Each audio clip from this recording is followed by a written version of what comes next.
Bueno, hermanos, un abrazo, bendiciones a todos. Espero sinceramente que este estudio pueda ser de bendición para ustedes, que pueda contribuir a lo que Dios está haciendo en nuestras vidas. Un saludo a los hermanos que quizás se van a conectar en vivo y también a los hermanos que vean este video después, quizás por YouTube o por el mismo Facebook después. Que Dios los bendiga, que Dios abra nuestro entendimiento. Voy a orar primero para poder empezar. Señor, te bendigo en el nombre de Jesús, te doy las gracias. Yo te pido, Señor, que esto realmente pueda ser una contribución a lo que tú quieres hacer en nuestros corazones.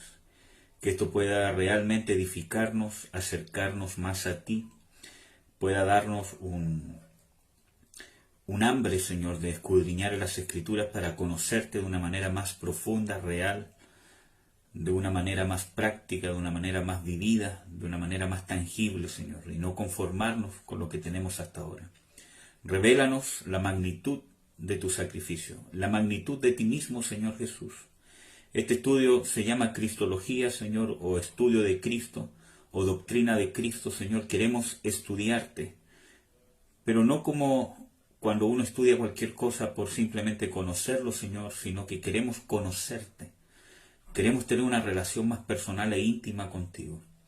Ábranos, Señor, las Escrituras. Ábranos nuestro entendimiento, como lo hiciste con tus apóstoles después de resucitar, para que las Escrituras se hagan vida en nosotros. Que todo esto nos lleve a amarte, a servirte, a entregarnos de corazón, a dejar todo lo que te desagrada y a amar y tomar con todas nuestras fuerzas lo que a ti te agrada. Danos fortaleza, fe, esperanza para seguir adelante, Señor, y poder sobre todas las cosas poner la mira realmente en las cosas de arriba, en lo que a ti te agrada, en lo que a ti te importa. En el nombre de Jesús, amén. Bueno, un saludo a todos y a todas. Que Dios los bendiga mucho. Bueno, el día miércoles pasado vimos Cristología y terminamos de ver la parte 2, ¿cierto? Que hablaba de la humillación del Señor Jesucristo. Al principio, vimos la divinidad del Señor Jesucristo, cómo las Escrituras prueban ciertísimamente que Jesús, el Señor Jesucristo, siempre ha sido y será Dios, que es eterno, es omnipresente, es omnisciente, ¿cierto? Y que pese a que Dios es manifestado en las Escrituras como tres personas diferentes, no obstante son un solo Dios, son una esencia, ¿cierto? Son una misma cosa, como dice el mismo Señor Jesucristo, dice el Padre y yo, una cosa somos.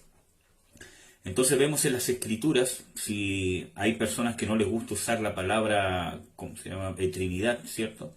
Pero vemos en las Escrituras de que por lo menos, ¿cierto?, hay tres manifestaciones o tres personas diferentes, ¿cierto?, que en la Biblia son llamadas y se hacen llamar Dios, y a la vez, ¿cierto?, las mismas Escrituras revelan que son uno solo, que es un solo Dios, que es una misma esencia, una misma cosa, una misma naturaleza.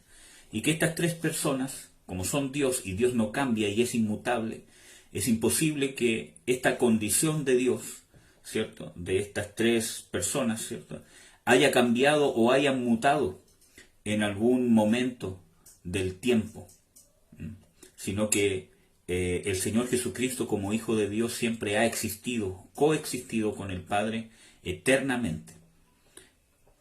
Él es el principio, Él es el final, porque es un solo Dios. Bueno, como les dije al principio, como esta es la última parte, voy a hacer un pequeño recordatorio del versículo bíblico que vimos al principio. Yo cada vez que he enseñado Cristología, siempre comienzo y recalco mucho en este versículo bíblico que está en Juan, capítulo, déjenme recordar, capítulo 18. No, déjenme encontrarlo exactamente.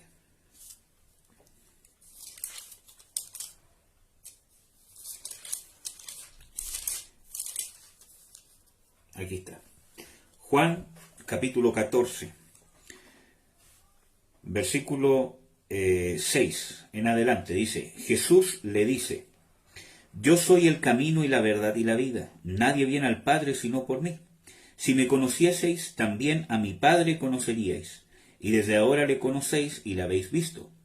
Entonces le dice Felipe: Señor, muéstranos al Padre y nos basta. Jesús le dice: ¿Tanto tiempo ha que estoy con vosotros y no me has conocido, Felipe? El que me ha visto al Padre. ¿Cómo pues dices tú, muéstranos al Padre?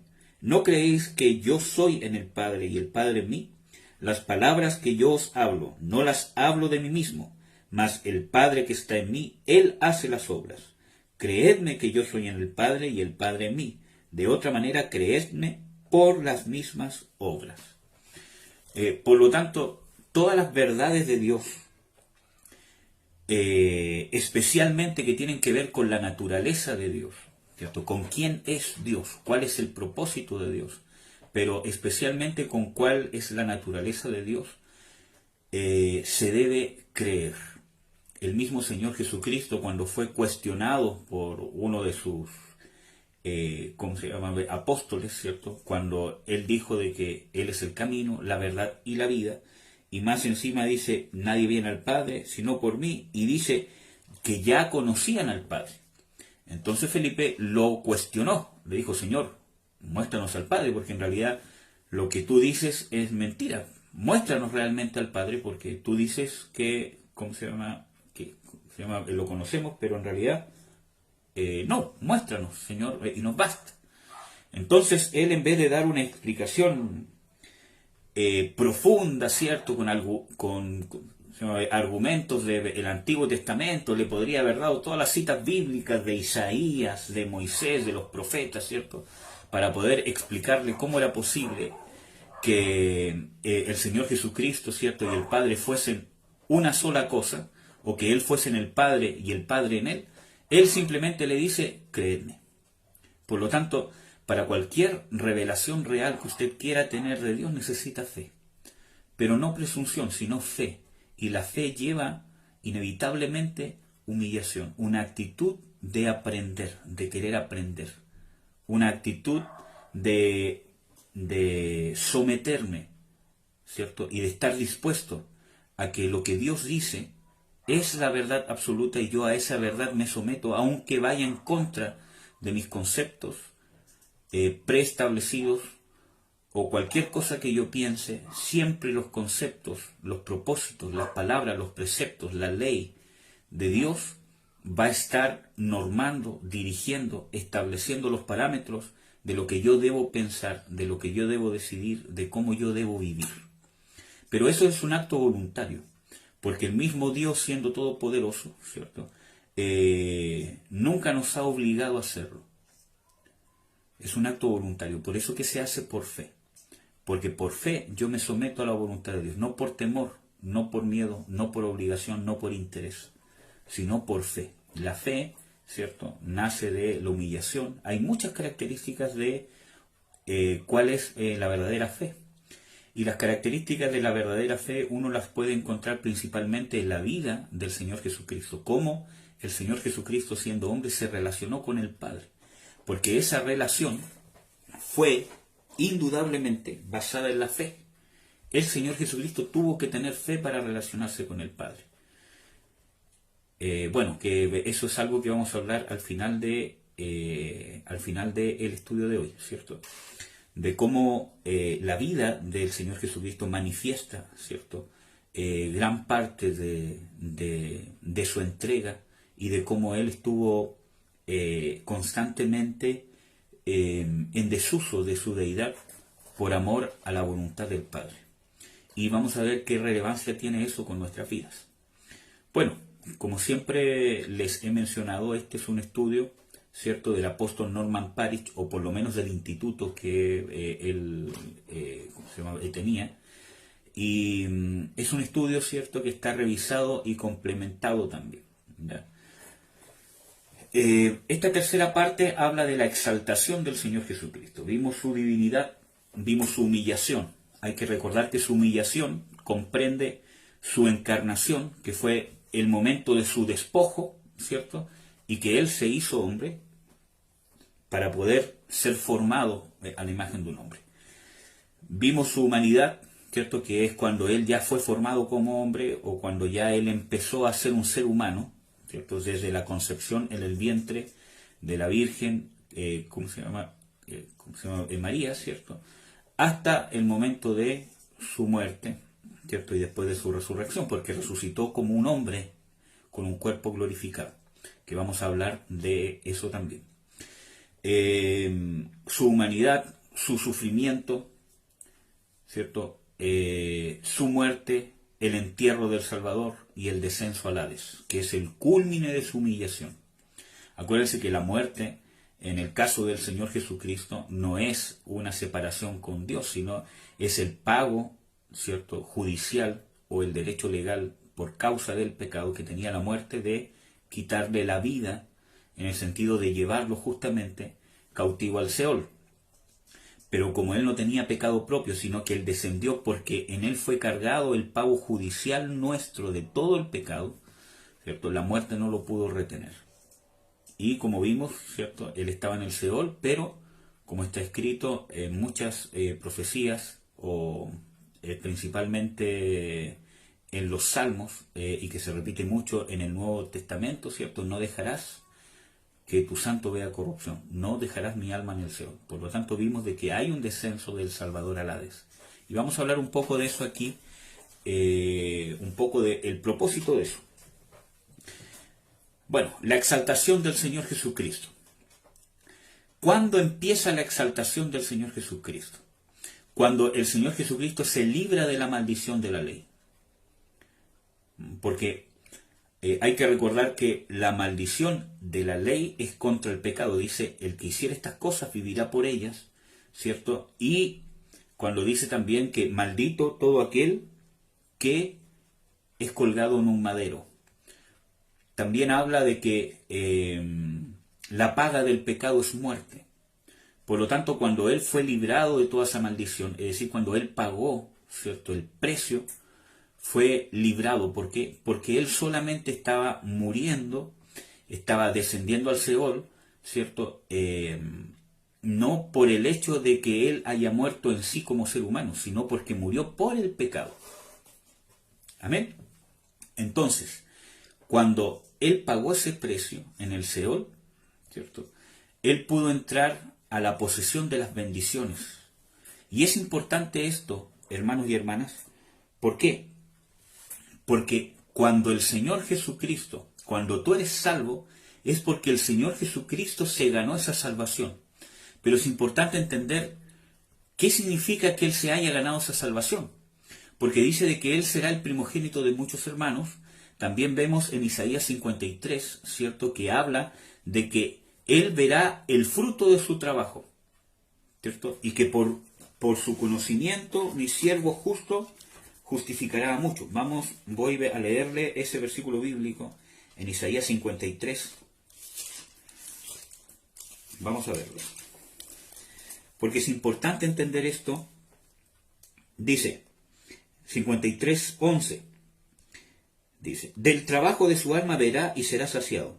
Con su conocimiento justificará mi siervo justo a muchos, y él llevará las iniquidades de ellos. Por lo tanto, cuando dice de que mi siervo, por su conocimiento, justificará a muchos, está hablando de cómo,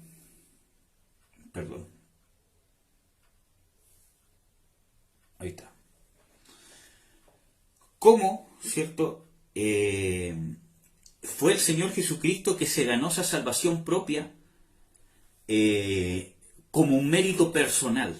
Ese es el tema, como un mérito personal. Acuérdense que en la ley dice de que ¿cómo se llama? Mi siervo justo, ¿cierto?, justificará a muchos, y también dice de que el justo por la fe vivirá, y dice que el que guardare todos los mandamientos de esta ley vivirá por ella. Y ahí está hablando de la vida eterna. Por lo tanto, como la maldición del pecado vino sobre todos los hombres por causa de la rebelión, por cuanto todos pecaron, ¿cierto?, fue el Señor Jesucristo quien pudo ganarse por méritos personales la bendición de Dios, la bendición de la salvación de Dios. Pensé, voy a sacar esto de la pantalla, disculpe.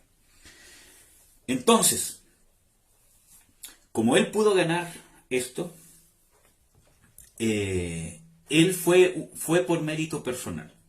Por eso que él no solamente cargó nuestro pecado, ¿cierto? Y él recibió el castigo judicial, o sea, el justo pagó por los pecadores o por los injustos, sino que además su vida de justicia, ¿cierto? Y su carácter de justo y de justicia, por eso que es importante que el Espíritu Santo nos da conciencia no solamente de pecado, sino de justicia, de la justicia del Señor Jesucristo. Primero, que yo no puedo alcanzar esa justicia, pero que hubo uno que sí la alcanzó, un hombre que sí la alcanzó y que es el único, que es Jesucristo. Entonces, aparte de pagar el precio por nosotros, ¿cierto?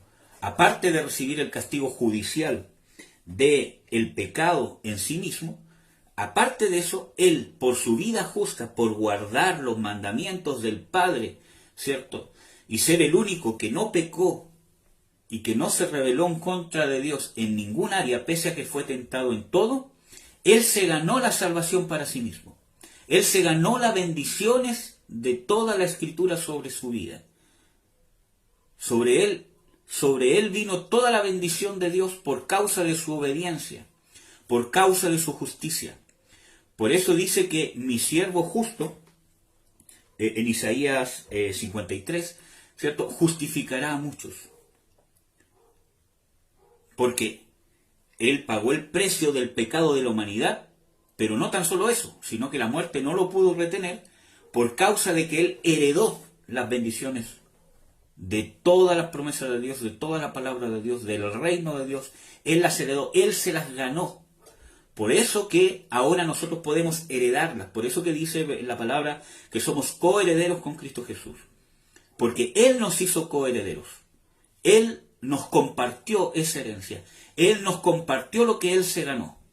Entonces, no tan solamente recibió el castigo judicial de toda la maldad, de toda la humanidad, sino que además, por su vida personal, por su integridad personal, cumplió todos los requisitos que el Padre había establecido para que el ser humano pudiera heredar las promesas, la bendición, y pudiera heredar el propósito por el cual Dios había creado al hombre, que es reinar juntamente con Cristo.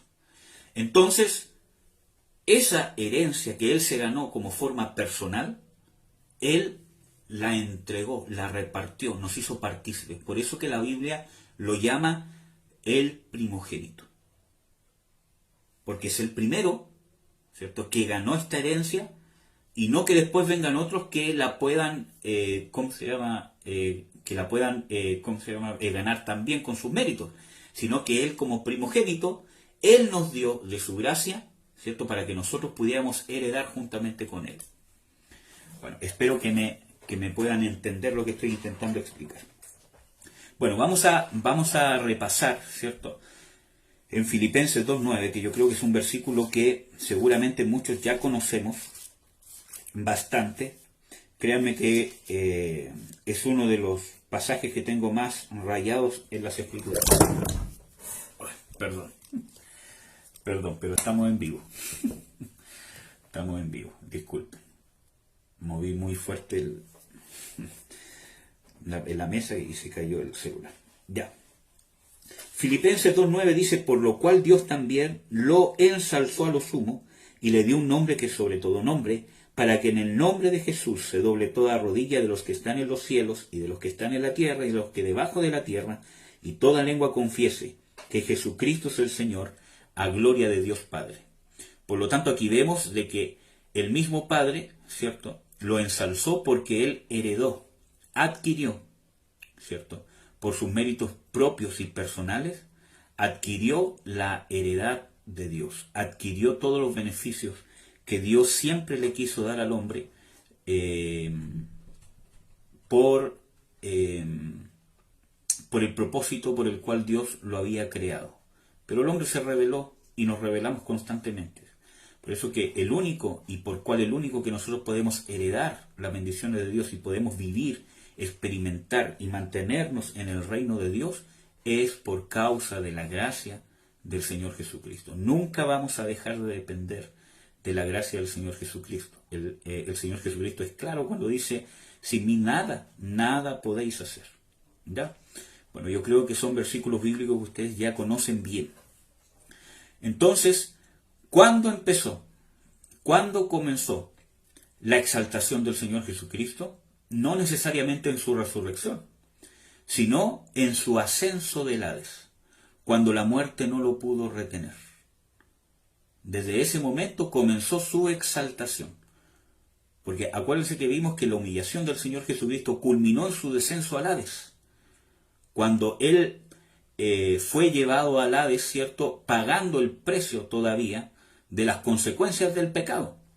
Pero cuando ya lo pagó, cuando ya lo consumó, y la muerte no lo pudo retener por causa de su justicia personal como hombre, entonces ahí comenzó su exaltación y se cumple el versículo 9 que dice que porque había padecido y había muerto con una muerte de cruz, ¿cierto? Dios lo ensalzó o lo exaltó hasta lo sumo. Vamos a ir viendo eso. Su ascenso del Hades, aquí comienza su exaltación, no necesariamente la resurrección. La resurrección es el segundo paso y vamos a ir explicando un poco esto. El ascenso al Hades consistió en que el alma del Señor Jesucristo, ¿cierto?, abandonó las partes más bajas. Acuérdense que ya vimos algunos versículos bíblicos que hablan de que no dejarás que mi alma vea corrupción, o no dejarás mi alma en el Seol. Y obviamente esto fue por el poder del Espíritu Santo. Hay pasajes que vamos a revisar, como por ejemplo Hebreos 9:14, ¿cierto?, que dice de que y cuanto más la sangre de Jesucristo, el cual mediante el Espíritu eterno, ¿cierto? Se los voy a leer. Hebreos 9:14.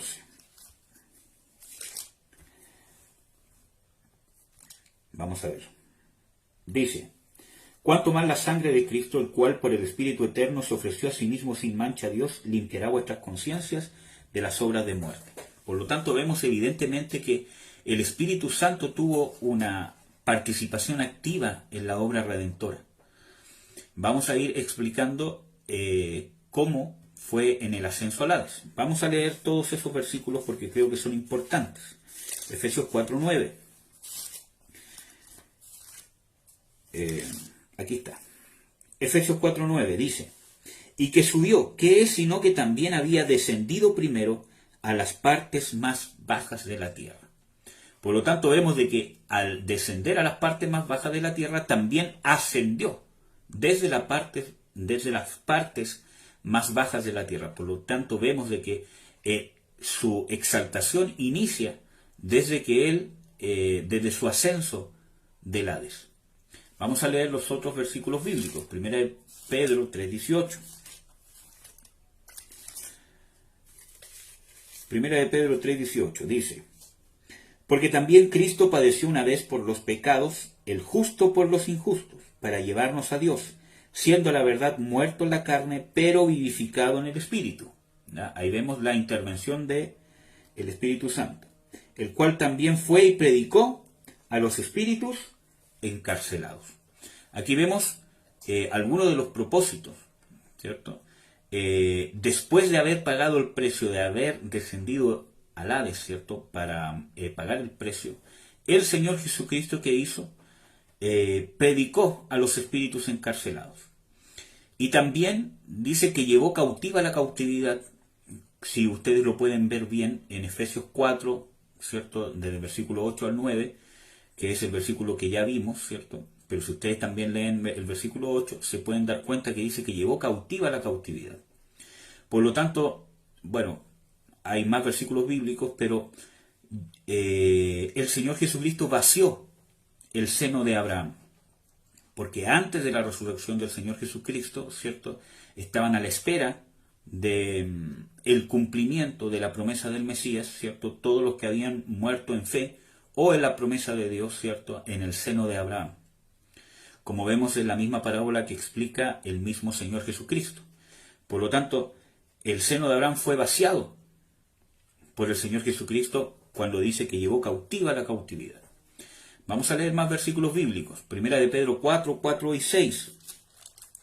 Dice: en lo cual les parece cosa extraña que vosotros no corráis con ellos en el mismo desenfrenamiento de disolución, ultrajándoos, los cuales darán cuenta al que está aparejado para juzgar a los vivos y a los muertos.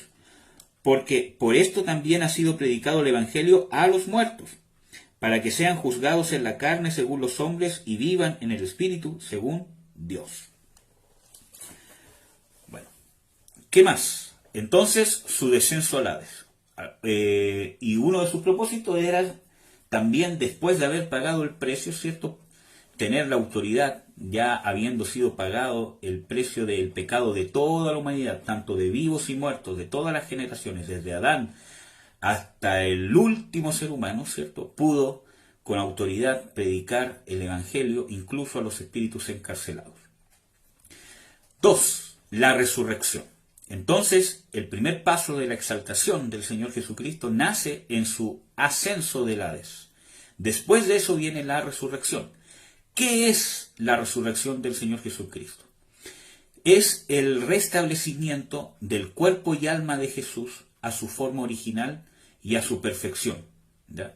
A la vez, ¿cierto?, en un estado superior por medio del poder del Espíritu Santo. O sea, es el restablecimiento de su cuerpo y su alma original, pero glorificado. ¿Por qué? Vamos a ver algunos versículos bíblicos de los que están acá, los otros ustedes lo pueden buscar. Vamos a ver algunos, quizás unos 2 o 3. Vamos a ver Hechos, capítulo 2.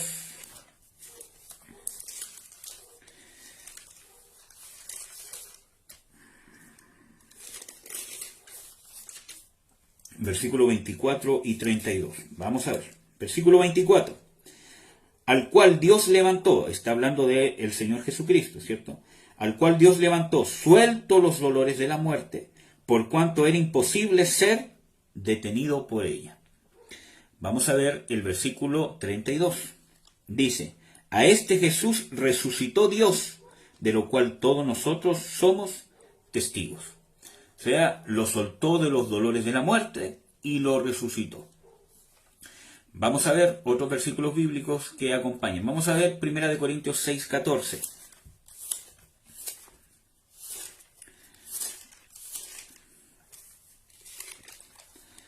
Vamos a ver qué dice. Y Dios, que levantó al Señor, también a nosotros nos levantará con su poder. Vamos a ver Romanos 8:11. Ustedes pueden buscar los otros versículos bíblicos. Es importante que los puedan revisar por causa del tiempo. Es que yo no los leo todos, pero es importante poder leerlos. Dice: si el espíritu de aquel que levantó de los muertos a Jesús mora en vosotros, el que levantó a Cristo Jesús de los muertos vivificará también vuestros cuerpos mortales por su espíritu que mora en vosotros. Entonces es importante. Y si el espíritu de aquel que levantó de los muertos a Jesús, aquí habla de que ¿quién levantó al Señor Jesucristo? El Espíritu de Dios, el Espíritu Santo. Y vemos en el libro de Hechos y en otros pasajes más que habla que Dios lo levantó de entre los muertos. Bueno, esto también es prueba, ¿cierto?, de que el Espíritu Santo es ciertamente Dios, ¿ya?, porque Dios lo levantó de entre los muertos por medio de la persona del Espíritu Santo. Ahora bien, ¿por qué, cierto? Yo les dije de que la resurrección es la restauración, ¿cierto?, del cuerpo original de Jesús y de su alma. ¿Por qué? Porque al ser resucitado, el Señor Jesucristo, ¿cierto?, tenía las marcas, ¿cierto?, de su crucifixión aún en sus manos, en su costado. Aunque esto también tenía un propósito de testimonio, ¿cierto?, pero vemos ahí de que era el mismo cuerpo que fue crucificado. Obviamente en un estado glorificado, ¿ya? Pero era el mismo cuerpo porque tenía las mismas cicatrices, las mismas marcas, ¿ya? A la vez vemos de que es la restauración de su alma, ¿cierto?, porque él tenía recuerdos de todo lo que había vivido antes de morir. Acuérdense que el alma, ¿cierto?, es la mente, la voluntad y las emociones. Si no hubiese sido restaurada su alma, ¿cierto?, quizás no hubiese tenido ningún recuerdo de lo que él había vivido, de las personas que él había, conocido, ¿cierto? Entonces vemos de que la resurrección, ¿cierto?, es una restauración del cuerpo original y también de su alma, ¿ya? Vamos a ver en el caso del Señor Jesucristo. Fue un cuerpo real. Es importante porque hay algunas herejías que hablan de que era un espíritu, ¿cierto? Era un fantasma y que no había resucitado realmente en carne, en cuerpo y alma, sino que era como un estado místico o un estado angelical. Y el mismo Señor Jesucristo habla sobre eso. Vamos a leer un pasaje bíblico donde está claro, y creo que no hay que ver más que esto, aunque ustedes lo pueden revisar, pero vamos a ver el de Juan 20:20 y el 24:29. Juan 20:20.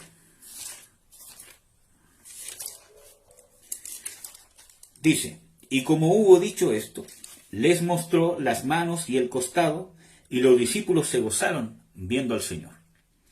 Vamos a ver el versículo 24 al 29. Dice, pero Tomás, uno de los 12, que es llamado el Dídimo, no estaba con ellos cuando Jesús vino.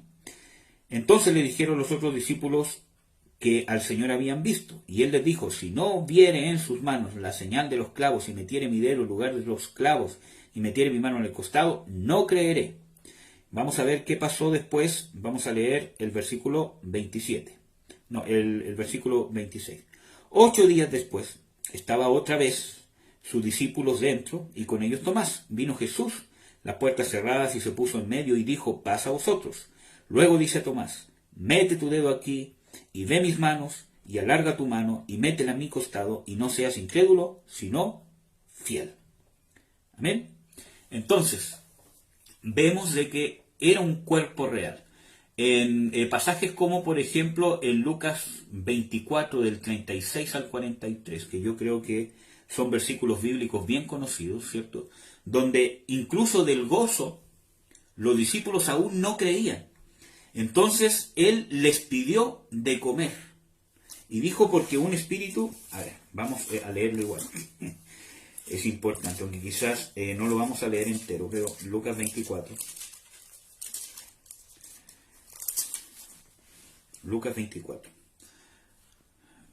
versículo 36. Vamos a ver cuáles vamos a leer para ir explicando esto. Aquí está, el versículo 37 dice que los discípulos pensaban que estaban viendo un espíritu o un fantasma, ¿cierto?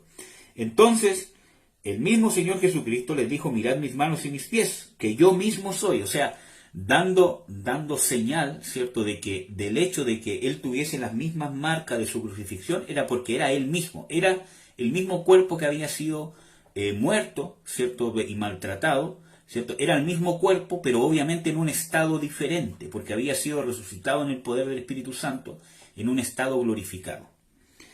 Pero ellos pensaban que estaban viendo un espíritu. Entonces, como aún no le creían, dice el versículo 41, porque estaban maravillados, él les dijo, ¿tienen algo para comer? Entonces ellos le presentaron un pez asado y un panal de miel, y él tomó y comió delante de ellos. Por lo tanto, él les demostró, ¿cierto?, que era una persona de carne y hueso, que no era un fantasma, que no era un espíritu. ¿Ya? Entonces, sigamos.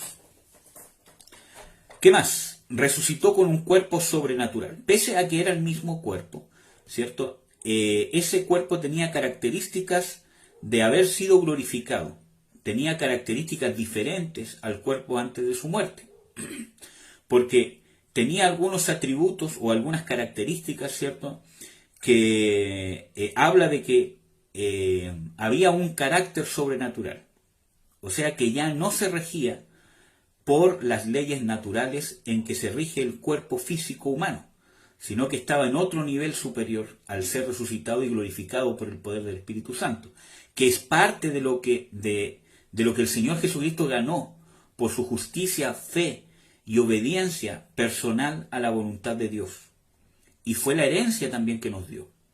Entonces, por ejemplo, podía atravesar puertas cerradas o paredes, ¿cierto?, como vimos en el versículo de Juan 20, en el versículo 19, o ¿cómo se llama? Como vimos acá, de que estando las puertas cerradas, ¿cierto?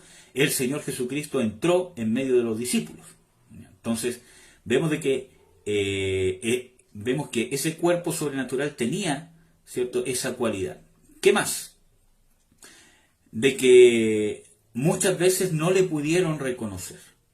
Pese a que era el mismo cuerpo, ¿cierto? Uno puede deducir también, ¿cierto?, que quizás habían ciertos cambios, aunque era el mismo cuerpo. ¿Por qué? Porque vemos en pasajes bíblicos donde él fue reconocido, ¿cierto?, que él era el Señor Jesucristo, pero también vemos en algunos pasajes bíblicos que no era reconocido, por lo mismo que lo habían visto antes. Por lo tanto, quizás, ¿cierto?, o eso da indicios de que este cuerpo sobrenatural podía tener algún rasgo o alguna habilidad o características de cambiar quizás en cierta manera. Aunque era el mismo cuerpo, pero vemos de que vemos con estos versículos bíblicos de que puede haber tenido o que tenía esa característica. Vamos a ver Juan 20, 14 y 15.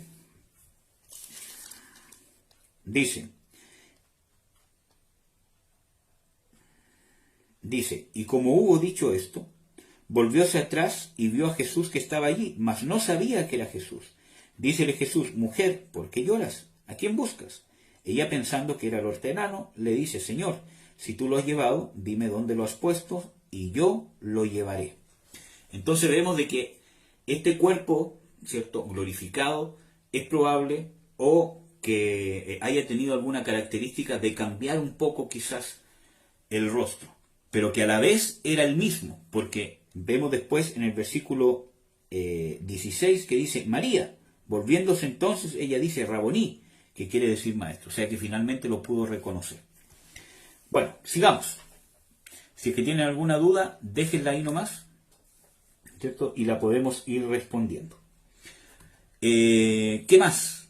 Podía desaparecer a la vista de sus amigos, que es parte de los versículos que ya vimos en Lucas 24, 31, ¿cierto?, donde hay pasajes, ¿cierto?, donde habla de que el Señor Jesucristo, estando ya resucitado con las personas, podía desaparecer, ¿cierto?, de la vista de las personas. Como por ejemplo, los dos discípulos del camino de Emaús, ¿cierto?, que cuando ellos le reconocieron al partir en pan, dice que el Señor Jesucristo desapareció de la presencia de ellos. Bueno, vamos a ver. Entonces, su ascenso al Hades, porque estamos viendo su exaltación. Paso 1 de su exaltación, su ascenso del Hades, después su resurrección, ¿cierto?, la restauración de su cuerpo original, pero en un estado superior o sobrenatural o glorificado por el poder del Espíritu Santo. Y vamos a ver la entronización. ¿Cómo uno puede definir la entronización del Señor Jesucristo, ¿cierto? Es como el ascenso visible desde la tierra al cielo, ¿cierto?, con un cuerpo glorificado. Que vamos a ver algunos pasajes bíblicos. Vamos a ver el mismo que habíamos visto al principio, Efesios 4, 8 al 10. Antes de ver esto, hay pasajes como por ejemplo los que salen ahí en Juan 6, 62, si mal no recuerdo. Es el... Bueno, vamos a leerlo para no equivocarme, hermanos, porque a veces la memoria falla. Juan 6, 62 dice, pues qué si vierais al Hijo del Hombre que sube donde estaba primero. Entonces, estamos hablando de la entronización, del lugar de autoridad, de donde el Señor Jesucristo estaba primero. Vamos a ver Efesios 4, pese a que es un versículo que son algunos pasajes que ya vimos, pero es importante ver porque vamos a hacer hincapié otra vez en el tema de la cautividad. Efesios 4, del 8 al 10. Dice, por lo cual dice, subiendo a lo alto llevó cautiva la cautividad y dio dones a los hombres. Ahí está hablando de que al subir a lo alto y llevar cautiva la cautividad, ¿cierto?, la muerte, el precio del pecado, etcétera, etcétera, dio dones a los hombres. Que esto habla, primero, acuérdense que la salvación es un don de Dios, como dice en Efesios, en el mismo libro de Efesios 2. Versículo 9, y que subió, ¿qué es? Sino que también había descendido primero a las partes más bajas de la tierra. Y el que descendió es el mismo el que también subió sobre todos los cielos para cumplir todas las cosas. Aquí está su entronización. Subió a los cielos, ¿cierto? Sobre todo, para cumplir todas las cosas. Entonces, vemos de que ¿para qué subió, ¿cierto? Como hombre, con un cuerpo glorificado, ¿cierto? En un ascenso visible, porque fue visible por sus apóstoles. Hay que recordar que en el libro de Hechos, ¿cierto? Justamente el versículo que está ahí en Hechos 1, del 9 al 11, el Señor Jesucristo fue ascendido al cielo a la vista de sus discípulos y dos varones vestidos con ropas blancas le dicen a los, discípulos, ¿qué hacéis viendo arriba? Este Jesús que habéis visto ir al cielo, así como habéis visto que fue, así vendrá. Entonces vemos de que fue visible y que tenía un propósito, que es presentar el sacrificio al Padre. Eso está en Hebreos 9:24, que lo vamos a ver, lo vamos a recordar. Dice, porque no entró Cristo en el santuario hecho de mano, figura del verdadero, sino en el mismo cielo, para presentarse ahora por nosotros en la presencia de Dios. Se presentó como sumo sacerdote. Ya hablamos, ¿cierto?, de cuáles eran cuál era la necesidad de que el mediador fuese hombre. Y una de esas necesidades o propósitos, ¿cierto?, era poder ser sumo sacerdote según el orden de Melquisedec, como dice en el mismo libro de Hebreos, tú eres sacerdote para siempre, según el orden de Melquisedec. ¿Ya? Bueno, penetró los cielos, como dice, por lo tanto, aquí dice que el mismo Señor Jesucristo, y esto es importante, cuando dice de que penetró los cielos, ¿cierto?, uno por medio de las Escrituras, por lo menos uno puede afirmar que por lo menos hay 3 cielos. Quizás hay más, pero por lo menos hay 3. ¿Por qué? Porque Pablo habla de el tercer cielo. Habla de que yo conozco un hombre fuera de mí que no sé si es en el cuerpo o no, pero que subió al tercer cielo y escuchó cosas, ¿cierto?, que no son dadas al oído humano oír ni al ojo del hombre ver, creo que dice, ¿cierto? Por lo tanto, habla de un tercer cielo. Ahora, cuando dice que penetró los cielos, está hablando de que atravesó todos los cielos para llegar al lugar más alto, al lugar donde estaba Dios, como vimos aquí en el mismo versículo bíblico de Hebreos, ¿cierto? 9:24, que decía, porque entró Cristo en el santuario, figura del verdadero, sino en el mismo cielo, en el santuario que está en el cielo. Por lo tanto, eso significa que tuvo que traspasar, ¿cierto?, todos los lugares celestiales, ¿cierto?, donde están los principados y los demonios.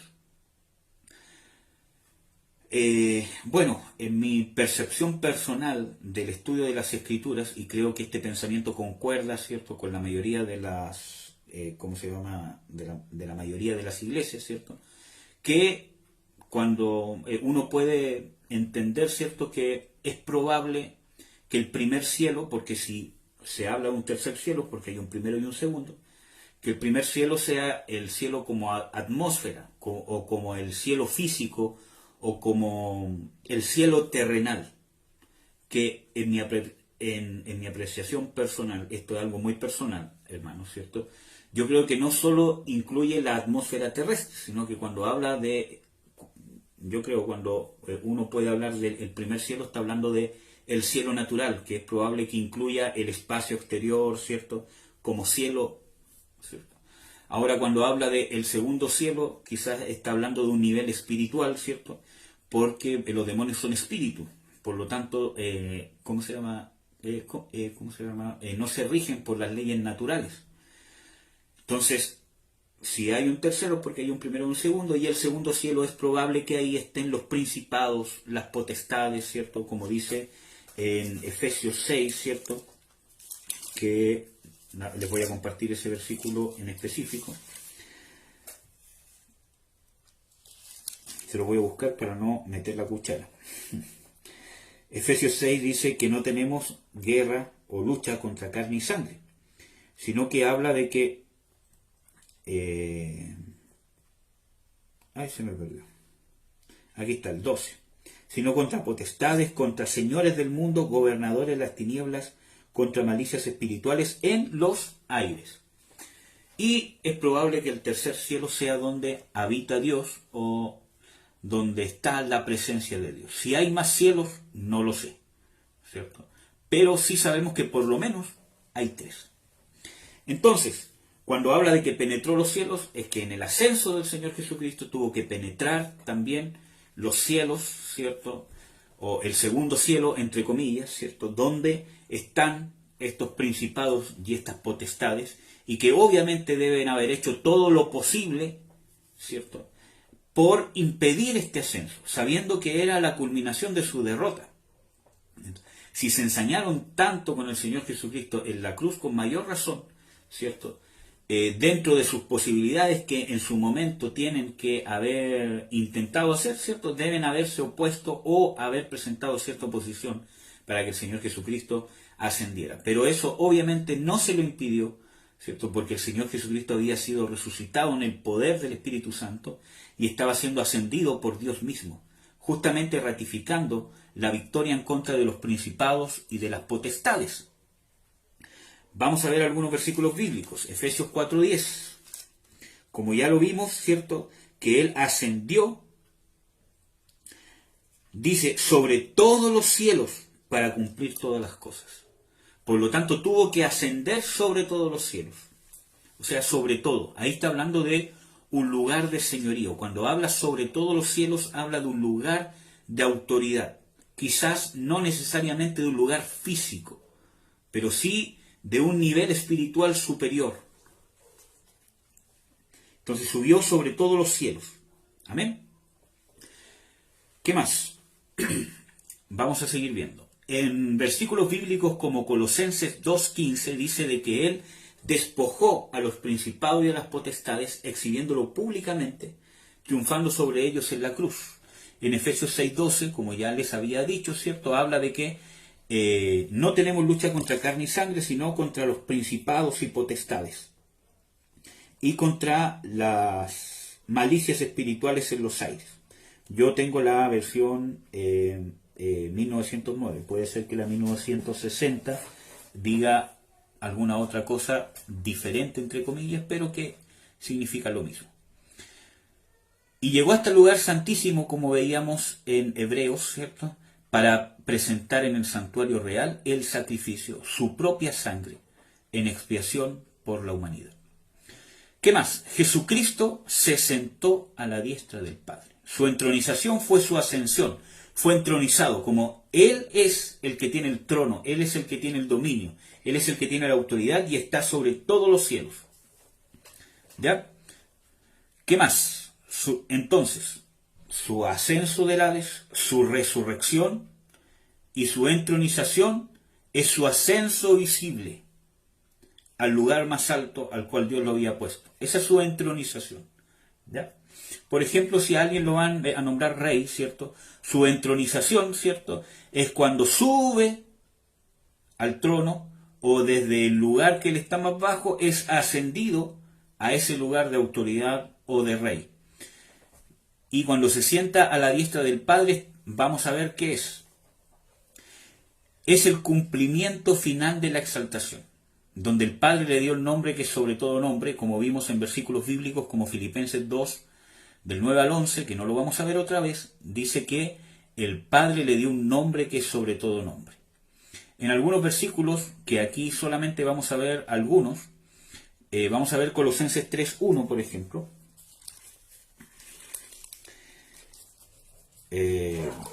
Colosenses 3:1 dice: si habéis pues resucitado con Cristo, buscad las cosas de arriba donde está Cristo sentado a la diestra de Dios. En Hebreos 12:2 también dice de que Él, menospreciando el aprobio o la vergüenza, se sentó a la diestra del trono de Dios. Vamos a hablar un poco de eso. ¿Qué significa estar sentado a la diestra del trono de Dios? Vamos a leer Efesios 1:20, porque eso nos va a dar un poco de respuesta, porque, hermanos, quiero hacer hincapié de que el Señor Jesucristo esté sentado a la diestra del Padre o como dice aquí en Efesios 1:20, dice, la cual obró en Cristo resucitándole de los muertos y colocándole a su diestra en los cielos. Que esté a la diestra del Padre en los cielos no es un trono físico en sí, sino que está hablando de un lugar de autoridad, de un lugar de señorío. Vamos a leer el versículo que sigue, el 21, dice, sobre todo principado y potestad y potencia y señorío y sobre todo nombre que se nombra, o sea, sobre todo nombre que se nombra, no solo en este siglo, sino más aún en el venidero. Cosa semejante a la que vimos en Filipenses 2, del 9 al 11, que Dios lo exaltó hasta lo sumo y le dio un nombre que es sobre todo nombre, para que en el nombre de Jesús se doble toda rodilla a los que están en el cielo y la tierra y debajo de la tierra, y toda lengua confiese que Jesús es el Señor. Por lo tanto, está hablando de un lugar de señorío, un lugar de poder, un lugar de autoridad. Por eso que en Efesios 2, en el versículo 7, dice, en el versículo 6, perdón, y juntamente nos resucitó, asimismo nos hizo sentar en los cielos con Cristo Jesús. Según Efesios 1:20, ¿dónde está sentado Cristo Jesús? A la diestra del Padre. Y según Efesios 2:6, ¿dónde tú estás sentado como cristiano? Estás sentado juntamente con Cristo. ¿Y dónde está Cristo? A la diestra del Padre. Y eso no es un lugar físico, es un lugar de autoridad, de señorío, que el mismo Señor Jesucristo ha compartido con nosotros. Por eso que nosotros tenemos autoridad de usar el nombre del Señor Jesucristo, porque es una autoridad delegada. Acuérdense que el mismo Señor Jesucristo dice, toda autoridad me es dada, por tanto, y ahí está la delegación de la autoridad. En Juan 20, ¿cierto?, dice de que como el Padre me envió, así yo os envío a vosotros. Por lo tanto, está hablando de una delegación de autoridad, de la autoridad que el mismo Señor Jesucristo nos dio de poder usar el nombre del Señor Jesucristo. Y eso no fue solamente un hablar del Señor Jesucristo, ya yo les doy la autoridad, sino que ese traspaso de autoridad lo hizo al hacerse hombre, al padecer como hombre, al no pecar como hombre, al morir como hombre, al resucitar como hombre.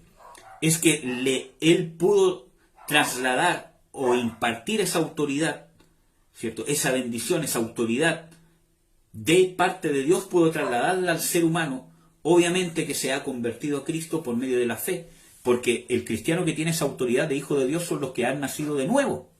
Vamos a ver, en Juan 1. Por eso que es necesario, y muchas veces se predica poco, de qué es el nuevo nacimiento. ¿Qué significa nacer de nuevo? ¿Cuál es el proceso del nuevo nacimiento? ¿Cómo yo puedo estar seguro que he nacido de nuevo? Porque hay evidencias del nuevo nacimiento, que se recibe por fe, ¿cierto? Pero no es una convicción almática. Que yo te voy a decir, yo creo que he nacido de nuevo, listo, yo creo. Porque no es que yo provoque o que yo haga cosas por lo que dice mi boca, sino que realmente mi boca tiene que decir lo que está pasando en el mundo espiritual, lo que está en el espíritu, las verdades que son ciertas de Dios. Mi boca las declara, pero porque son hechas, no porque yo esté creando cosas con lo que yo digo, sino que yo declaro cosas que en el mundo espiritual son reales, ¿cierto? Y yo al declarar lo que dice Dios, ¿cierto?, las traslado de el mundo espiritual, por decirlo de alguna forma, al mundo natural. Espero que me entiendan, pero ya he hablado de esto en otros estudios, ¿cierto? Así que no voy a ahondar más en el tema, salvo que alguna persona tenga una pregunta.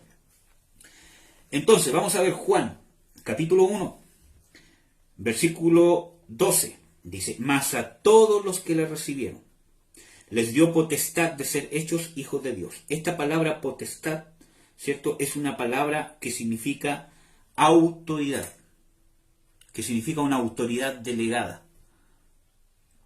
Entonces, cuando habla de que les dio potestad, está hablando de una autoridad, un derecho legal de ser hecho hijo de Dios.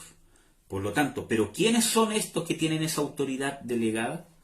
Vamos a ver. Ser hechos hijos de Dios a los que creen en su nombre. Y obviamente en la primera parte dice los que le recibieron. Los que le reciben por medio de la fe. ¿Qué significa recibir al Señor Jesucristo por medio de la fe? El mismo Señor Jesucristo habla de arrepentidos y creed. Por lo tanto, para cumplir este versículo bíblico que dice los que creen en su nombre, primero yo me tengo que haber arrepentido. Y eso se llama conversión. Volverme a Dios. Como dice Pedro, arrepentidos y convertidos, sed salvos de esta perversa generación. Entonces, cuando pasa ese proceso de conversión, cuando se aplica esa fe en arrepentimiento y conversión y yo recibo el perdón de Dios realmente, se cumple lo que dice en el versículo 13, que dice, los cuales no son engendrados de sangre, ni de voluntad de carne, ni de voluntad de varón, mas de Dios. Y esta es la palabra importante, engendrados. Está hablando de ser engendrado de nuevo, de nacer de nuevo.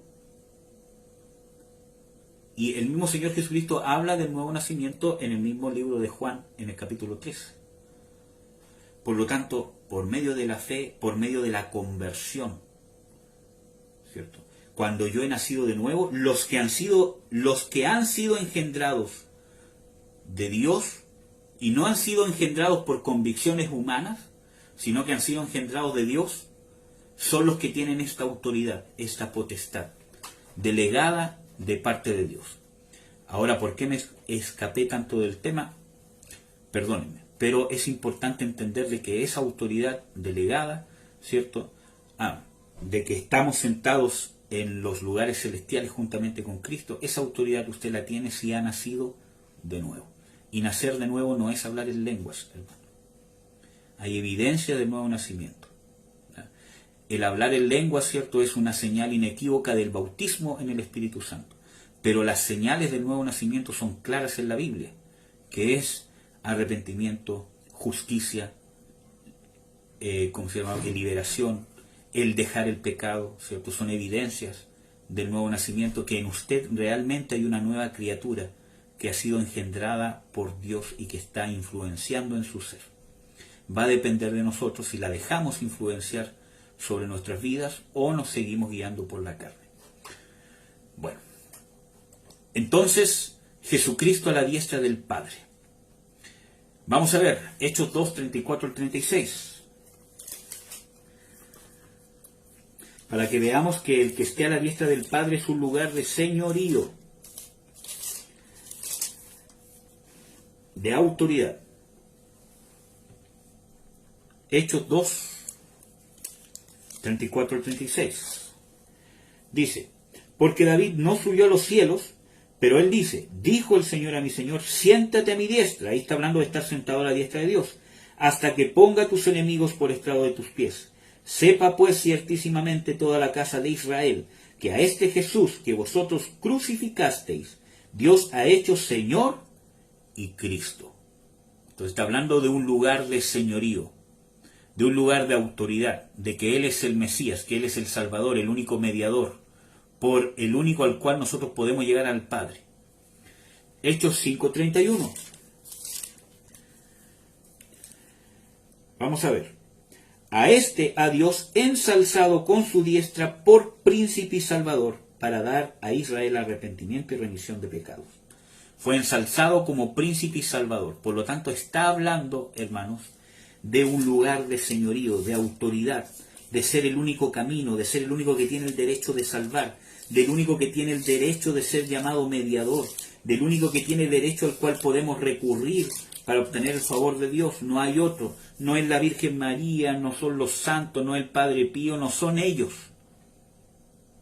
Es Jesús, solamente Jesucristo. Es el único que ha sido ensalzado como Señor, Cristo, como príncipe y salvador. Ningún otro. Lucas 22:69. Vamos a ver, dice, mas después de ahora el Hijo del Hombre se asentará a la diestra de la potencia de Dios. El mismo Señor Jesucristo lo declara, a la diestra de la potencia, o del poder, o de la autoridad de Dios. Entonces, estar sentado a la diestra de Dios habla de autoridad, habla de poder. ¿Ya? ¿Cuál es la condición actual entonces del Señor Jesucristo? ¿Cierto? Es que el Hijo del Hombre, cierto, que obviamente había muerto, había resucitado y fue entronizado o ascendió sobre todos los cielos, es el mismo que está sentado a la diestra del Padre. Y ese es Jesucristo hombre. Ya vimos algunos versículos de los que están acá, ¿cierto? Vamos a ver Mateo 19, 28. Los otros versículos bíblicos los pueden buscar ustedes. Mateo 19, 28, vamos a ver. Dice: y Jesús les dijo: de cierto os digo que vosotros, que me habéis seguido, en la regeneración, cuando se sentará el Hijo del Hombre en el trono de su gloria, vosotros también os sentaréis sobre 12 tronos para juzgar a las 12 tribus de Israel. Vamos a leer otros versículos bíblicos. Hechos 7, 55 al 56, que es un texto bien conocido, que habla de cuando Esteban, ¿cierto?, él ve al Señor Jesucristo. Vamos a ver. Hechos 7.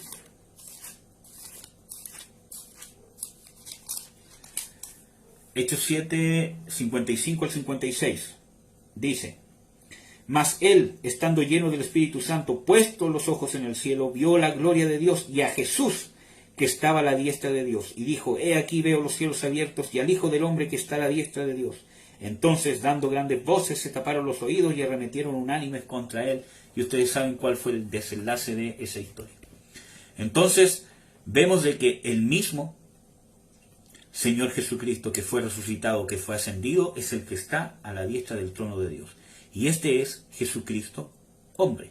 1 Timoteo 2:5 dice de que hay un solo mediador entre Dios y los hombres, Jesucristo hombre. ¿Ya? Sigamos. ¿Cuáles son sus oficios actuales entonces? Como ya vimos algunos versículos bíblicos, ¿cierto? Rey. Recibió el cargo, la autoridad, cuando dice toda potestad me es dada, ¿cierto?, de reinar, de gobernar la iglesia, el cielo y la tierra. O sea, rey de todas las cosas. Por eso que en el mismo Apocalipsis también es presentado como rey de reyes y señor de señores, porque esa es la autoridad que tiene, ese es su oficio, ¿ya? Y va a venir porque él es rey de reyes y señor de señores, y eso habla de autoridad, de dominio, ¿cierto?, de la última palabra sobre la iglesia. Pero ¿cuál es el problema? Que el señorío, el reinado de Jesucristo, donde más se debería manifestar y establecer, ver y poder palpar, es en la iglesia. Pero muchas veces nosotros como iglesia, porque cuando hablo de iglesia, hablo del cuerpo del Señor Jesucristo, del cuerpo de los redimidos, no de una denominación, ¿cierto? El cuerpo de los redimidos, de los que han nacido de nuevo, ¿cierto? Muchas veces no evidenciamos que estamos siendo gobernados o que estamos sometidos al señorío de Jesucristo, porque deberíamos pensar como el Señor Jesucristo. Hay muchos versículos bíblicos, como por ejemplo en Filipenses 2, que hablan de tener el mismo sentir o el mismo pensamiento, la misma mente que el Señor Jesucristo. En Filipenses 2:5 dice: haya pues en vosotros este sentir con Cristo Jesús. O sea, el cristiano debe tener el sentir de Cristo. Y esto debe ser manifestado en una manera práctica, porque ese sentir es algo que se evidencia día a día. No es algo que uno aprende como ver un libro, es algo que se experimenta. Por ejemplo, en esto que está pasando en Chile, ¿cierto? La iglesia debería tener un mismo sentir. No voy a hablar de cuál sentir, ¿cierto? Pero la iglesia debería tener un mismo sentir, ya que la iglesia que es del Señor Jesucristo no tenga el mismo sentir para un acontecimiento que está pasando, como el tema de la nueva constitución, ¿cierto?, y de todo lo que está pasando, cuando la iglesia no tiene el mismo sentir, porque hay un problema en la iglesia, hay un problema en el corazón de los cristianos, hay un problema de cómo vivimos el Evangelio. Hay un problema, porque deberíamos tener el sentir de Cristo, y Cristo no tiene dos sentires. Y no es que, eso está en el libre, albedrío de ustedes, háganlo, no. Dios quiere que hagamos su voluntad. En innumerables pasajes bíblicos Dios nos insta, ¿cierto? Y más aún, ¿cierto?, nos demanda hacer su voluntad, consultar en todas las cosas en nuestros caminos al Señor Jehová, al Señor Jesucristo, al Espíritu Santo. Entonces, debería haber un mismo sentir en cosas tan importantes como esto, cuando tenemos que ser luz, de cómo actuar, de cómo ser influencia, de cómo influenciar, de cómo poder ser canales, de cómo poder ser actuadores, de que se pueda hacer y generar la voluntad de Dios. El Señor Jesucristo no fue pasivo en dejar que se hiciera la voluntad de Dios. Él fue activo, Él hizo cosas para que se cumpliera la voluntad de Dios. Y estamos hablando de cosas prácticas, como por ejemplo, ¿cierto? Él, si Él no hubiese dicho, cuando Él estaba crucificado, tengo sed, no se hubiese cumplido lo que había sido profetizado. Entonces, Él no fue pasivo, Él dijo no. Dios dice en su palabra, ¿cierto?, que a Él le dieron a beber vinagre, ¿cierto? Por lo tanto, ahora yo tengo que exclamar que tengo sed para que se cumpla lo que Dios ha dicho. Él hizo una acción. Y no tan solo eso, sino que hay algunos pasajes bíblicos que hablan que el Señor Jesucristo hizo cosas para que se cumpliese la Escritura. O sea, no fue pasivo. Hay cosas que obviamente escaparon de sus manos, como por ejemplo que le enterraran una lanza en el costado, porque Él ya había entregado su espíritu. Pero en las cosas que él podía hacer algo, Él tenía que hacer algo para que se cumpliese la voluntad de Dios. No que Dios dependa de alguien para que se cumpla su voluntad, sino que Dios nos demanda hacer su voluntad. Y el no hacer su voluntad y ser pasivos también es pecado. Entonces, vemos que el Señor Jesucristo muchas veces tuvo que ser activo para que se cumpliese la Escritura. Y también hay cosas, igual que el Señor Jesucristo, que escapan de nuestras manos, que solamente Dios puede hacer, que es obvio, pero hay cosas en que sí Dios nos demanda que nosotros actuemos de una forma práctica para que se cumpla la voluntad de Dios. Bueno, no voy a ahondar más en esto, ¿ya? Pero vemos de que el Señor Jesucristo es gobernador de la iglesia, del cielo y de la tierra. Entonces, muchas veces en la misma iglesia o en nuestra vida, cuando hablo de iglesia, hablo de cuerpo de Cristo, ¿cierto? Hablo del corazón del creyente. No se evidencia que Él esté siendo el Señor o el Rey. ¿Amén? Bueno. ¿Qué otro oficio tiene? Sacerdote. Y hay pasajes bíblicos que hablan que Él es sacerdote para siempre, según el orden de Melquisedec. Vemos en versículos bíblicos como en Romanos 8:34 que Él está intercediendo por nosotros. Vemos en 1 de Juan 2, del 1 al 2, que dice de que el Señor Jesucristo es nuestro abogado, ¿cierto? Y vamos a ver Hebreos 4:14.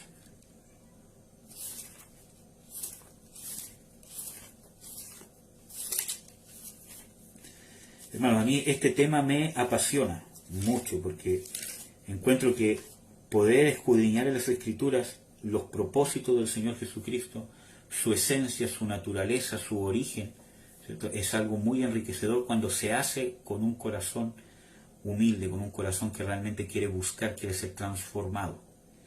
Y transformado no para sentirme bien, sino transformado para poder hacer lo que Dios le agrada, para que Dios cambie mi condición a una condición agradable a Dios. Hebreos 4. Dije, versículo 14. Dice, por tanto, teniendo un gran pontífice, o sumo sacerdote, dice la versión 1960, que penetró los cielos, Jesús el Hijo de Dios, retengamos nuestra profesión, porque no tenemos un pontífice o un sumo sacerdote que no se pueda compadecer de nuestras flaquezas, mas tentado en todo según nuestra semejanza, pero sin pecado. Lleguémonos pues confiadamente al trono de gracia, etcétera, etcétera. Ustedes pueden ver los otros versículos bíblicos. Vamos a ver Hebreos 7, porque aquí habla de el sacerdocio según el orden de Melquisedec. Hebreos 7, versículo 3. Sin padre, sin madre, sin linaje, que ni tiene principio de días ni fin de vida. Aquí está hablando de Melquisedec. Mas, hecho semejante al Hijo de Dios, permanece sacerdote para siempre. Vamos a ver los otros versículos. 21 al 28. Vamos a ver cuántos de esos leemos para no leernos todos. Aquí está, del 21. Creo que con el 21 al 22 va a quedar claro. Dice, porque los otros ciertos sin juramento fueron hechos sacerdotes, mas este con juramento, está hablando del Señor Jesucristo, por el que le dijo, juró el Señor y no se arrepentirá, tú eres sacerdote eternamente según el orden de Melquisedec. Tanto de mejor testamento es hecho fiador Jesús. Por lo tanto, el Señor Jesucristo es sacerdote, dice, eternamente o para siempre según el orden de Melquisedec. Y esto es importante porque dice para siempre. Por lo tanto, acuérdense que el sacerdote es sacado de entre los hombres. Por lo tanto, aquí vemos, ¿cierto? Uno puede dilucidar, ¿cierto? Que en cierta manera el Señor Jesucristo se despojó de sí mismo tomando la condición de hombre, y esa condición de hombre, para poder cumplir que es sacerdote según el orden de Melquisedec por nosotros para siempre, es probable que mantenga en desuso, ¿cierto?, su divinidad, ¿cierto?, por poder ser sacerdote. Pero esto ya es algo un poco más personal, porque dice es sacerdote o intercesor, ¿cierto?, por nosotros para siempre delante de Dios. Bueno, vamos a ver. Quinto punto de su exaltación. Sus enemigos serán puestos por estrado de sus pies. Y ya lo vimos en versículos bíblicos donde dice de que está a la diestra de Dios hasta que sean puestos sus enemigos por estrado de sus pies. ¿Ya? Eso significa, ¿cierto? Por eso que nosotros como cristianos tenemos que inmiscuirnos en la guerra espiritual, hermanos. Porque es algo que se tiene que cumplir. Y Dios le ha dado esa tarea a la iglesia para que por medio de la autoridad que el Señor Jesucristo nos ha dado, le notifiquemos a los principados y las potestades la multiforme sabiduría de Dios. En la Escritura, que es un versículo bien conocido, dice de que Pablo dice de que la iglesia es la encargada de notificarle, ¿cierto?, a los principados y a las potestades la multiforme sabiduría de Dios. ¿Y cuál es la multiforme sabiduría de Dios? El mismo Pablo dice de que para nosotros Jesucristo es poder y sabiduría de Dios.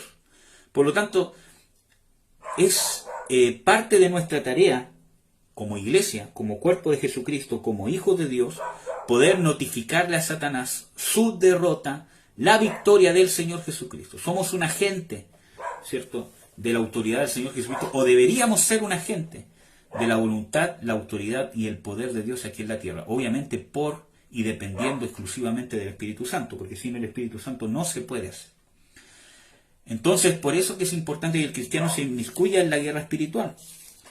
Vamos a ver un versículo bíblico que es aparte, ¿cierto?, para hablarle un poco de la guerra espiritual. Quizás ustedes ya lo conocen, pero yo se los voy a compartir. Que está en Apocalipsis 12. Y se los voy a leer entero. Perdón si sigo moviendo la cámara, pero ahí sí. En Apocalipsis 12, versículo 7. Y fue hecha una gran batalla en el cielo. Aquí está hablando de los lugares celestiales, ¿cierto? Miguel y sus ángeles luchaban contra el dragón y luchaban el dragón y sus ángeles. Aquí vemos una pelea, una batalla, dice, entre Miguel con sus ángeles, ¿cierto? O con ángeles de Dios, obviamente, en contra de Satanás y sus ángeles o sus demonios. Y fue lanzado fuera aquel gran dragón, la serpiente antigua que se llama Diablo y Satanás, el cual engaña al mundo entero. Fue arrojado en tierra y sus ángeles fueron arrojados con él. Y oí una grande voz en el cielo que decía, ahora ha venido la salvación y la virtud o el poder y el reino de nuestro Dios y el poder o la autoridad de su Cristo. Porque el acusador de nuestros hermanos ha sido arrojado, el cual los acusaba delante de nuestro Dios día y noche. Y ellos, no está hablando de los ángeles, está hablando de los hermanos, ¿cierto? Porque el versículo anterior está hablando de los hermanos. Y ellos, los hermanos, nosotros los cristianos, le han vencido ¿a quién? A Satanás o al acusador. ¿Cómo le han vencido? Por la sangre del Cordero, por la palabra de su testimonio, y no han amado sus vidas hasta la muerte. Por lo tanto, aquí vemos claramente, hermanos, de que es necesaria la intervención de los hermanos, de los cristianos, de los hijos de Dios, con la autoridad que Dios nos ha dado de hijos, ¿cierto? Y que esa autoridad se va perfeccionando para poder que esta guerra se resuelva. Porque esta guerra se va a resolver ¿cómo? Cuando viene la autoridad de Dios, como vemos acá. Dice en el versículo 10, oí una grande voz en el cielo que decía, ahora ha venido la salvación. Primer punto, salvación. ¿Qué más dice? El poder y el reino de nuestro Dios y la autoridad de su Cristo. 4 cosas importantes, ¿cierto? Que son el propósito de la guerra espiritual, el propósito del establecimiento del reino, ¿cierto? Y el propósito que Dios quiere que hagamos como iglesia. Salvación, ¿cierto? Poder de Dios, el reino de nuestro Dios y la autoridad de Cristo. Eso es lo que Dios quiere establecer en el corazón del ser humano aquí en la tierra. Y se va a culminar obviamente con la segunda venida del Señor Jesucristo. Entonces, la salvación, por eso que no nos podemos conformar solamente a soy salvo y listo. Es un proceso. Después de la salvación debe venir el poder de Dios. Porque dice, ahora ha venido, o sea, ¿cómo se manifiesta la derrota de Satanás? Cuando viene la salvación y el poder de Dios. Y es importante porque cuando habla de poder de Dios, habla de ser llenos del Espíritu Santo, tener el poder para vencer el pecado, para vencer la enfermedad, para vencer a Satanás. ¿Cuáles son las señales inequívocas del reino? Liberación de demonios. El mismo Señor Jesucristo dice, mas si yo por el Espíritu de Dios echo fuera a los demonios, ciertamente ha llegado a vosotros el reino de Dios. Y es más, cuando envía a sus apóstoles y a sus discípulos a predicar el reino de Dios, les dice, sanad enfermos, limpiad leprosos, echad fuera demonios, resucitad muertos, y decid, el reino de los cielos se ha acercado. Entonces es necesario no solamente que se manifieste la salvación, sino el poder de Dios y el reino de Dios. El reino tiene manifestaciones. Hay manifestaciones inequívocas del reino. Y cuando habla de reino, principalmente habla de soberanía. Por eso que cuando yo busco las manifestaciones de algo, pero no busco lo que provoca esas manifestaciones, estoy equivocado. Me explico. Hay personas que buscan señales, porque si no hay señales, las señales, buscan puras señales. Entonces son fácilmente engañados, porque está escrito en la palabra que el diablo también viene con falsas señales a engañar justamente, aun si fuese posible, a los escogidos. Eso es porque yo tengo el norte equivocado, el propósito equivocado, el objetivo equivocado. El objetivo es que se manifieste el reino. ¿Cuál es la manifestación más importante del reino de Dios, como dice aquí? No son las señales en sí. El poder de Dios no son las señales en sí. O sea, las señales son hechas por el poder de Dios cuando son reales. Pero vemos que Satanás también con un poder engañoso hace señales engañosas. Entonces, no es en sí la señal. Por ejemplo, si yo tengo un portón eléctrico, ¿cierto? Tengo que poner una baliza que es una señal de que el portón se está abriendo o que se está cerrando. Pero la baliza en sí no es el portón. El tema principal es que está señalizando que el portón se está abriendo. Lo mismo, una señal del reino está señalizando otra cosa. O sea, es la otra cosa lo importante, no la señal en sí misma, sino el reino de Dios. ¿Y cuál es la manifestación más importante del reino de Dios? La voluntad de Dios, que se manifiesta de una forma práctica, la soberanía y la voluntad de Dios. El mismo Señor Jesucristo, cuando les enseñó a orar a sus discípulos, el mismo Señor Jesucristo les enseñó que al orar había que pedir, ¿cierto?, que se hiciera tu voluntad aquí en la tierra como se hace en el cielo, y dice, venga a nosotros tu reino. Entonces, ¿cómo nosotros podemos estar seguros de que el reino de Dios se está manifestando en nuestro corazón? Cuando hacemos la voluntad de Dios. Cada vez que tú haces la voluntad de Dios, estás estableciendo el reino de Dios aquí en la tierra. Estás viviendo, experimentando el reino de Dios, y obviamente todas las cosas que acompañan al reino de Dios van a venir como añadidura, como dice el Señor Jesucristo. Por eso que Él dice, buscad el reino de Dios y su justicia. Y cuando habla de su justicia, está hablando de forma de vivir, de la justicia del reino de Dios, de un carácter de la justicia del reino de Dios. Cuando tú perdonas a tu cónyuge, sin que él lo merezca, por causa de que el sacrificio de Jesucristo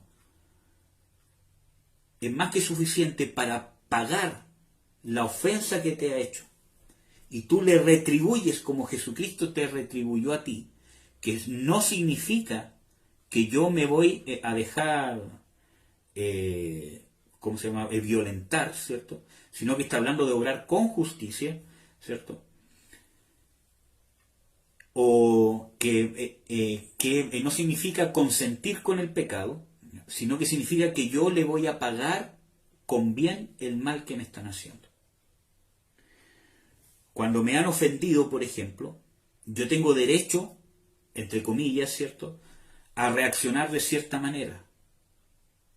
Pero yo renuncio a mi derecho, como lo hizo el Señor Jesucristo por mí, renunció a su derecho y fue crucificado por mí, porque Él tenía derecho a no morir por causa de ningún pecado, porque no pecó, pero renunció a su derecho y nos amó y nos manifestó el amor del Padre. Entonces, cuando yo hago eso, ya sea con mi cónyuge especialmente, con mis hijos, o con mis padres, o con mi hermano en la iglesia, ¿cierto? Yo estoy estableciendo el reino de Dios. Estoy cumpliendo esa palabra que dice, venga a nosotros tu reino. Estoy haciendo que el reino de Dios venga. Y eso mueve cosas espirituales. Eso da fundamento para que las cosas espirituales se muevan en medio de ti. Revelación, todo lo demás. Pero si no está ese fundamento de hacer la voluntad de Dios, las revelaciones que yo puedo estar recibiendo corro peligro que realmente no sean necesariamente de Dios o que vengan con mucha interferencia. No porque Dios mande una revelación con interferencia, sino porque yo estoy sintonizado, ¿cierto?, en una frecuencia que no es la correcta. ¿Cómo yo me sintonizo en la frecuencia correcta de Dios para recibir el mensaje de Dios claro? Cuando yo estoy alineado, cuando yo estoy a cuenta con Dios. Y eso se hace a través de la humillación, a través de la humildad, a través de depender de la gracia, a través de confesar constantemente mis pecados y renunciar a ellos y apartarme. Y si caigo me vuelvo a levantar, pero no me voy a quedar en el pecado. ¿Amén, amados? Bueno, espero que esto esté siendo de bendición, amados. Entonces el cristiano debe involucrarse en esta guerra espiritual porque dice de que hasta que sus enemigos sean puestos por estrado a sus pies. Entonces vemos en Apocalipsis 12, ¿cierto?, de que si esta guerra se hubiese podido resolver solamente entre Miguel y sus ángeles y Satanás y sus demonios, ¿cierto?, ya se hubiese resuelto hace tiempo. Pero vemos de que no se ha podido resolver porque los que vencieron, según el versículo 11, son los hermanos. ¿Cómo? Por medio de la sangre de Cristo, de la palabra del testimonio, y que no menospreciaron sus vidas hasta la muerte. Y eso habla de negación, que yo no amo mi vida como para temerle a la muerte, o que yo me niego a tal punto que muero cada día a mi voluntad, a mí yo, a mi derecho, por hacer la voluntad de Dios. Amén. Bueno, entonces ya vimos su exaltación. Ahora vamos a ver, y esto, ¿cómo se llama? Lo vamos a ver un poco rápido, ¿cierto? Porque ya lo explicamos con todos los otros textos bíblicos. ¿Qué significa entonces que Jesucristo sea Dios hombre? Porque vemos de que el Señor Jesucristo es el único ser, ¿cierto?, que es verdaderamente Dios y a la vez verdaderamente hombre glorificado. Y que está entronizado, glorificado a la diestra del Padre, ¿cierto?, sobre todo los cielos, sobre todo principado, potestad, sobre la muerte, sobre la vida, sobre todo. Lo invisible, lo visible, etcétera, etcétera. Fue exaltado hasta lo sumo. Eso es lo que significa que sea Dios hombre. Y vamos a ver los versículos bíblicos que hablan de que el Señor Jesucristo es Dios y hombre en la actualidad. Dice, porque hay un solo Dios, asimismo un mediador entre Dios y los hombres, Jesucristo hombre. Nombrándolo en 1 Timoteo 2:5, que es Dios, porque dice hay un solo Dios, y a la vez Él mismo es el mediador entre Dios y los hombres porque es también hombre. ¿Qué más dice? En Colosenses 2.9, hablando del Señor Jesucristo, dice, porque en Él habita la plenitud de la divinidad o de la deidad corporalmente. Hablando de que es Dios, pero habita corporalmente, hablando de un cuerpo humano, obviamente, que está glorificado. Romanos 9.5 dice, cuyos son los padres, de los cuales es Cristo según la carne, ahí está hablando de su naturaleza humana, el cual es en tiempo presente, después de su resurrección, después de su ascensión, ¿cierto?, sobre todos los cielos, el cual es Dios sobre todas las cosas, bendito por los siglos. Esperando aquella esperanza bienaventurada y la manifestación gloriosa del gran Dios y Salvador nuestro Jesucristo. En Isaías 9.6 también habla, ¿cierto?, de versículos bíblicos que comprueban su humanidad y su deidad. Dice, no será nacido un niño. Ahí está hablando de su naturaleza humana, pero a la vez dice, será llamado Padre Eterno, Dios fuerte, Príncipe de paz. ¿Ya? El mismo nombre del Señor Jesucristo revela esta condición o esta naturaleza. ¿Cierto? No es que sea mitad hombre y mitad Dios, es 100% hombre y 100% Dios. Entonces, ¿por qué? Porque acuérdense que Señor, esa palabra Señor, habla de señorío, de estar sobre todo. Es un equivalente, es un título honorífico equivalente a Jehová. No significa que la palabra Señor en el Nuevo Testamento signifique Jehová, ¿ya?, para que no me malentiendan, sino que es un título honorífico que ¿cómo se llama?, lo hace equivalente. Por ejemplo, en pasajes bíblicos como en Primera de Corintios, si mal no recuerdo, o en Segunda de Corintios, dice de que Él es el Señor de gloria. O sea, es el Señor de señores. Ya cuando dice Señor de señores está hablando de ese estado, esa autoridad máxima de Dios como Señor de señores. ¿Ya? Bueno, justamente ahí está el versículo bíblico, en 1 Corintios 2.8 y 12.3, ustedes lo pueden revisar. Y entonces, Señor habla de su naturaleza divina. ¿Ya? Jesucristo habla de su naturaleza humana. Por dos cosas. Jesús, ¿cierto? Porque Jesucristo es una combinación del nombre Jesús con Cristo o Mesías. Jesucristo o Jesús el Mesías. Entonces, habla como su nombre humano de Jesús como Salvador, como el hombre Salvador, como Emmanuel, el Dios con nosotros, ¿cierto? Que realmente, ¿por qué? Porque en versículos bíblicos como Mateo 1, ¿cierto?, habla de que el ángel le puso Jesús cuando él fue concebido, o sea, fue su nombre humano, o su nombre como hombre. Y ungido, ¿cierto?, que significa Cristo o Mesías, ¿cierto?, habla de la dependencia del Espíritu Santo para llevar a cabo la obra redentora. Y ahí están los versículos bíblicos, ustedes lo pueden ver. Por ejemplo, en Hechos 10:38 dice, y cómo Dios ungió a Jesús de Nazaret, ¿cierto?, con el Espíritu Santo y poder, y cómo fue sanando, ¿cierto?, a todos los oprimidos por el diablo porque Dios estaba con él. Entonces habla de que el Señor Jesucristo como hombre dependió de la obra del Espíritu Santo. Por eso que es el Cristo, o el Mesías, o el ungido, porque necesitó ser ungido por Dios para poder hacer todo lo que hizo. Amén. Espero que me hayan entendido.